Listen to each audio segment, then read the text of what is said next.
Good afternoon, my Real News Midday TV family. Welcome back to the channel for another news update for March 3, 2024. And in the news this afternoon, March 7 set for selection of Kingston mayor and deputy. The Electoral Commission of Jamaica is advising that a meeting of the Kingston and the St. Andrew Municipal Corporation is to be held on Thursday, March 7 at noon for the selection of mayor and deputy mayor. Both the Jamaica Labour Party and the People's National Party won 20 divisions each in Monday's local government elections. Under these circumstances, the party that received the majority of votes will determine who will be the corporation's chairman and the mayor of Kingston. The PNP won the most votes, so its members will decide who becomes the mayor. The JLP will thereafter select the deputy mayor. The principal returning officer by law will officiate the selection process and cast the deciding vote if there is a tie. Meanwhile, the commission has moved to clarify the results of the local government poll. On Thursday, it informed that JLP candidates won the majority of divisions in 7 parishes, while candidates for the PNP won in 5 parishes. It further said that the PNP won the majority of the divisions in the municipal of Portmore as well as the position of mayor. Today, it has moved away from referencing parishes to local authorities.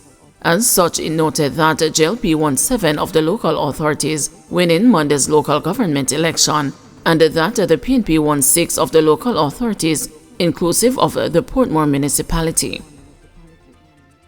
Bailey and Blake tipped to succeed Anderson as a police chief. Deputy Commissioners of Police Dr. Kevin Blake and Fitz Bailey are among the leading contenders to succeed Major General Anthony Anderson, whose contract as head of the Jamaican Police Force expires this month. Anderson, a former Army head, first took the top job on a 3-year contract on March 18, 2018. It was renewed for another 3 years in 2021. Yesterday, National Security Minister Dr. Harris Chang told the news that Anderson has not said he would like to continue as the nation's chief constable. He has not indicated that he'll renew it, Chang said of the contract, adding that discussions are still underway. The police is a paramilitary organization. I expected the commission would look at the personnel in the service who are next in line, but I can't say where they are with that yet, the minister said, referring to the Police Service Commission. The news first sought an update on January 22 from the Office of the Services Commissions on any potential change in the leadership of the Jamaica Constabulary Force. In its latest response on February 16, the OSC said it required an additional 30 days to process the request under the Access to Information Act. The OSC is the secretariat for the Professor Gordon Shirley chaired PSC, the state body that recommends the appointments or promotions of members of the police force of and above the rank of inspector. In the meantime, there has been concern among the top brass of the JCF about the perceived absence of definitive word on the changes to the leadership.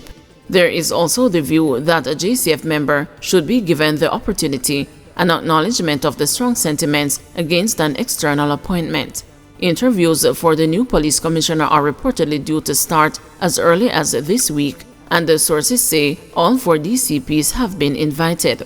The DCPs are Dr. Kevin Blake, who heads the Forces Development and Logistics portfolio, Clifford Blake, who leads strategic operations, Richard Stewart, who is in charge of administration and support services, and Fitz Bailey, who heads crime and security. Bailey is expected to retire soon, but there have been talks about whether he could be offered a post-retirement contract, sources say. Clifford Blake has been previously overlooked for the top position, while Stewart is seen as a steady hand in administration. Dr. Blake's work on technological and other systems change in the force, including helping the JCF achieve ISO 9001, an international standard for quality management system, has earned him favorable consideration from key members of the Wholeness Administration. The tier below DCPs is made up of assistant commissioners and 1 member, MacArthur Sutherland, who leads the Inspectorate and the Professional Standards Oversight Bureau. An internal oversight body is also being mentioned. The Jamaican authorities will have to ensure that the United States is comfortable with the pick, the news sources noted. While Anderson has been praised for his work in boosting the force's technological and investigative capabilities, there are concerns that he has been too slow to facilitate the promotion of persons to senior ranks. Questions of succession planning, especially for the crime portfolio, have also emerged. A police commissioner has operational responsibility for the JCF. As Anderson is on contract, his $18 million salary package up to April 2021 was negotiated. Under the new public sector compensation structure, over the 3-year period, April 2022 to March 2025, the minimum annual basic salary for a commissioner moved from $16 million to $18 million and will jump to about $20.8 million effective April 1, 2024. Anderson's tenure has seen a focus on improving the force's public communication, welfare boost for cops, targets on criminal gangs, and crucially, the introduction of zones of special operations and the widespread controversial use of rights curtailing states of emergency in normal policing. A new police commissioner will take up one of the most difficult public jobs amid the struggle to reduce Jamaica's homicide rate of close to 55% per 100,000, among the world's highest.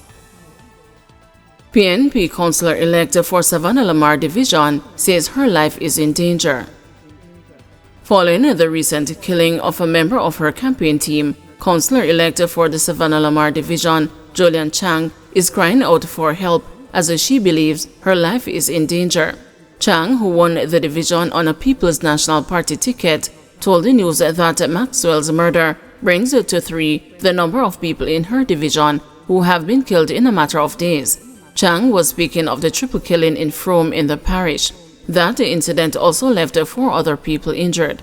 2 of the men, she said, were on her campaign team. It is a very sad situation right now, and there has to be an end to this. Because Jamie, otherwise called Biggs, he has been on the campaign with me on several occasions. I remember one time when he said that his bike broke, and I gave him money to fix his bike. And I was very shocked this morning when I learned of the killing. Amongst others who have been killed that have been on my campaign. Amongst myself, who has been threatened many times. And we need some closure to this, and we need some peace in Savannah-Lamar. I'm begging for some peace right now. I do not feel safe. I feel very naked right now, and I need help. I myself need help. My children have not been in school. And there are some, there's some incidences I don't even want to disclose on air.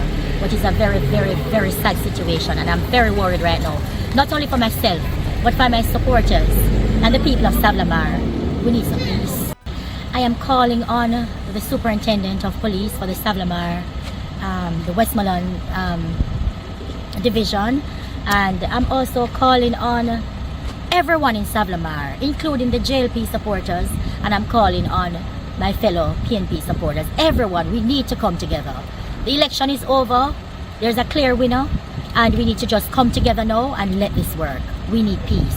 We need no more killings in Savannah-Lamar right now.